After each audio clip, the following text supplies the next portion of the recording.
Hi అండి.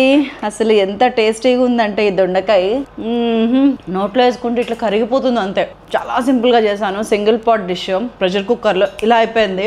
And oil లేదు. ఎలా చేశానంటే ముందు దొండకాయలని జస్ట్ పైన కింద ముచ్చికలు తీసేసి ఒక దెబ్బ రోట్లో వేసి దంచాను. దానిలో మంచిగా కాల్చిన నిండుగా నీళ్లు పోసి కొంచెం ఉప్పు కొంచెం పసుపు వేసి రెండు విజిల్స్ రానిచ్చాను. ఇప్పుడు దీనిలోకి ఒక చిన్న కొంచెం మసాలా తయారు చేసుకున్నాను. దాంట్లో ఏంటంటే పచ్చి కొబ్బరి, పచ్చిమిరపకాయలు, లైట్గా నానబెట్టిన ఒక స్పూన్ కందిపప్పు, ఒక్క స్పూన్ బియ్యము, అది కాకుండా కొంచెం చింతపండు వేసాను, ఒక 4 రెక్కలు, చిన్న అల్లం ముక్క, అంతే. మంచిగా గ్రైండ్ పేస్ట్ చేసుకొని వచ్చాను. ఆ తర్వాత ఈ 2 విజిల్స్ వచ్చేసి రెడీగా ఉంది కదా, దీంట్లోకి ఆ పేస్ట్ అంతా కలిపేసాను. ఇప్పుడు దీంట్లో మిగతా పసుపు, ఉప్పు, కారం అన్నీ వేసి మంచిగా కలబెట్టి ఇది కూడా మంచిగా వేసిన తర్వాత ఒక 4-5 నిమిషాలు బాగా దగ్గరగా మగ్గనిచ్చి కొత్తిమీర వేసి దించేసానండి. లాస్ట్కి మాత్రం మీకు ఇంట్రెస్ట్ ఉంటే చక్కగా కొంచెం జీలకర్ర, 2 ఎండుమిరపకాయలు, కరివేపాకు వేసి తాలింపు వేసుకోండి. నెక్స్ట్ లెవెల్ అయిపోయింది. సూపర్ డూపర్ మన కర్ణాటక స్టైల్ దొండకాయ కర్రీ రెడీ.